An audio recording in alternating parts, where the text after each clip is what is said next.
Welcome to Season 5, Episode 1 of COMMCast. I'm your host, Savannah Bartlett. COMMCast is a production of the Longwood University Communication Studies Department and the COMM 434 Comm Lab class. This show is dedicated to highlighting the Longwood and Farmville communities. So let's get started.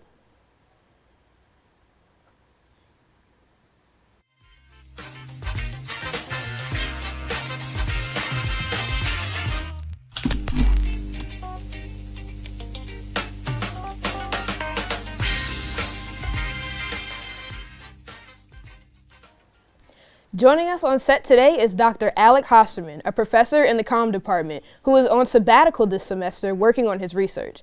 So he's here today to tell us more about his research and his travels from the past summer. Dr. Hosterman, thank you for being here. Hey, thanks for having me. So we always hear about sabbaticals. So what exactly is that? So a faculty member can apply to take a sabbatical and work on a project over the course of a semester, and in return, they don't have to teach classes that semester, but they are working on a research project, which is what I'm doing. Okay. So where did you travel doing your research? So this summer, I ended up doing a tour of southern states. I went to Memphis, Tennessee. I went to Alabama. We went to Selma, Alabama, and Montgomery, Alabama. I then went up to Greensboro, North Carolina, and came back. So it was really a tour of Southern culture and Southern states in hopes of helping my book project. Okay, so speaking of the book, I know you do a lot with photography and things like that. So how did that play a role in your research this summer? So back in 2017, I went to Charlottesville, Virginia to document Unite the Right and photograph the events on that Friday and that Saturday, August 11th and 12th. And so as a result of that, it really kind of changed the way I looked at my research. And from then on, I have been working on research that talks about confronting white supremacy, confronting hate speech. And so for me, that tour that I did this summer was really about getting to know and understand that idea of the South and its role that it played in the civil rights movement, in a variety of other things. So when I do write about all of that, I'll be better prepared and better more knowledgeable of it. Okay, so what was one of the things that really surprised you with this research? That's a really good question. A lot of what I did down there ended up going to different museums. And so, for instance, you're looking at right now at the Museum of Peace and Justice, which was really the memorial to lynchings that happened in this country. And this was really one of those very powerful moments where you see each of these monuments has names on them. It has a date on them, and it has a location of where they were lynched.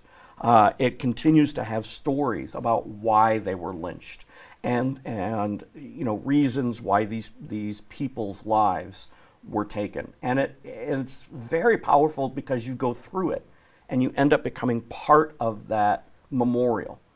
And to capture it on film is really difficult because it's very much an experiential museum, but it's one that basically makes you stop and pause to see the horror that this country went through in lynchings. So how did this experience really change the way you looked at topics like this? In a lot of ways, it changed how I understood the past. Because, let's be real, I'm a white male from the North. So I am the poster child for privilege. And for me to understand and talk about things like white supremacy, racism, I need to be able to understand it from multiple perspectives. So for instance, what you're seeing right there, if we can stop for just a minute, is the pictures from where Emmett Till was killed and he was lynched. So that bridge right there I found, and that is the bridge where Emmett Till's body was thrown into the river.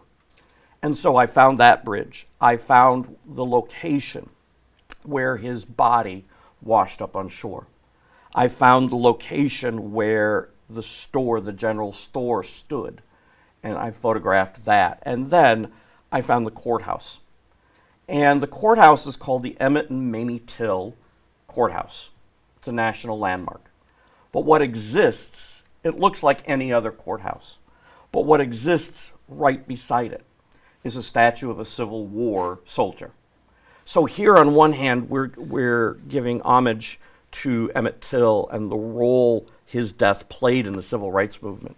But at the same time, it's still bound by that statue, of that Civil War statue.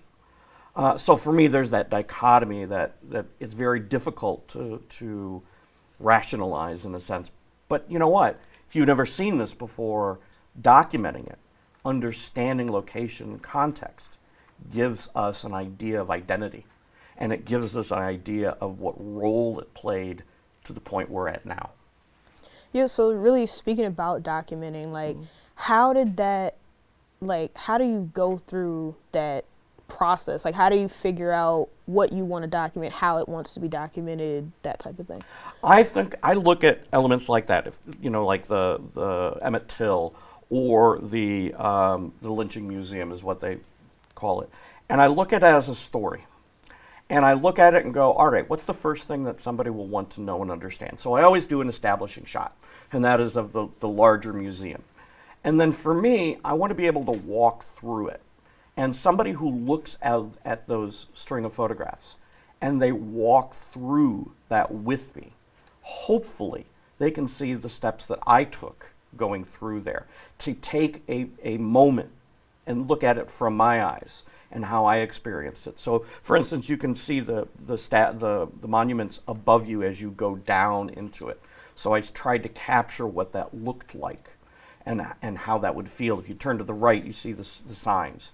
So I captured that. I want people who looked at those to get sort of an idea that maybe they will never be able to get down there, so they can at least take something away from it, from that experience. Same thing with the Charlottesville photographs. I tried to do it in a very chronological order, in order for people to understand how it escalated over time and where it peaked and then what happened as a result of it. So I guess with this research and with everything that you've been doing, not only this summer, but in the past as well, where is this leading to? Like, what is the future plans for Excellent. everything? That's a really good question. The book it's a really a project that I began right after Charlottesville, and I had to put away for a while because it was a little hard to work with, and then come back to. But the book is really all about three things. One, it's about my experiences going into photographing on Friday, August 11th, and then August 12th, and then a week later, going back and seeing Susan Bro and the family go to the location where their daughter was killed. And I take them step by step through what actually occurred. So they see it through my eyes. Second, I give context. I think part of the problem that we have without understanding an event is understanding what the background is. So for instance, I do a chapter on what were the statues to begin with. I do a chapter on what were the white supremacist groups, what was Unite the Right. So giving context to what it is that I saw. And third, I've been interviewing people who live or were impacted by Unite the Right that weekend. So their narratives, their stories, which haven't really been told in depth, I have been bringing to light to kind of weave together into this book. And it's going to get wrapped up where I talk about how, you know, an average person can actually work to combat white supremacy and hate speech when they see it. So it's a long time in coming, but I think it's the next necessary step in what I've been doing. Okay. So we've talked about some pretty hard topics Yes.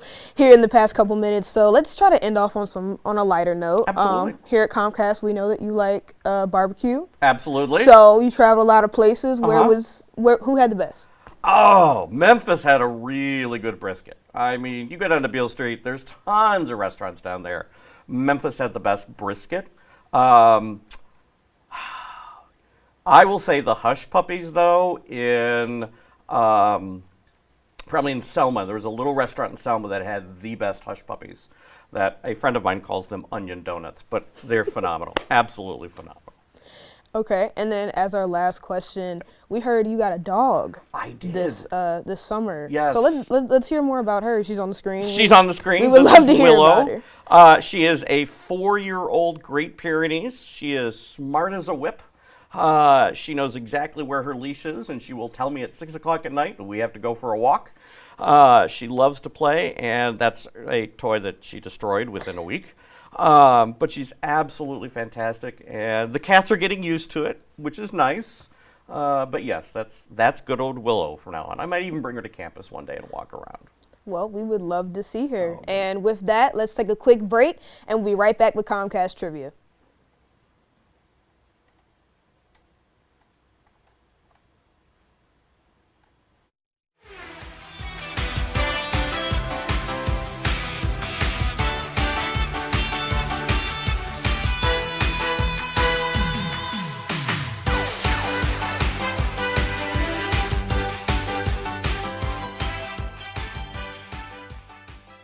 All right, so it's time for everyone's favorite segment, COMMCast Trivia.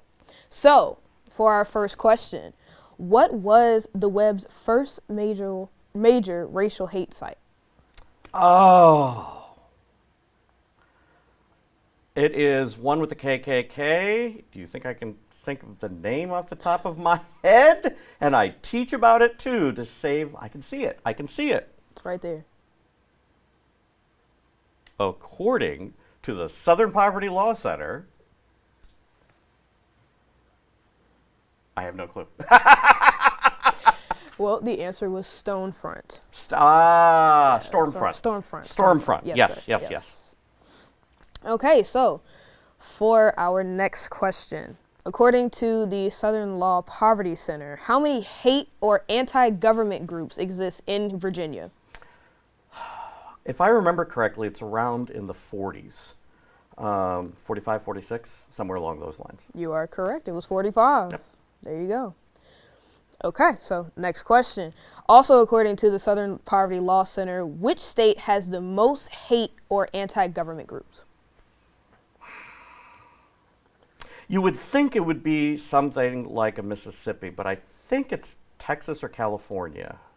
You are correct. It's California. California. Yeah. All right, last question. A little fun one. Okay. Where did the Great Pyrenees dog breed originate? I'm going to say Europe somehow, because that just seems logical. I have no clue. Yeah, it was Turkey. Turkey. Yeah. There we go. All right, so thank you to our host, Dr. Alec Hosterman, for joining us today. Thank you to everyone with COMMCast and CommLab behind us, behind the scenes, everyone working. And we will see you next week at 1:30 on Wednesday for our next episode.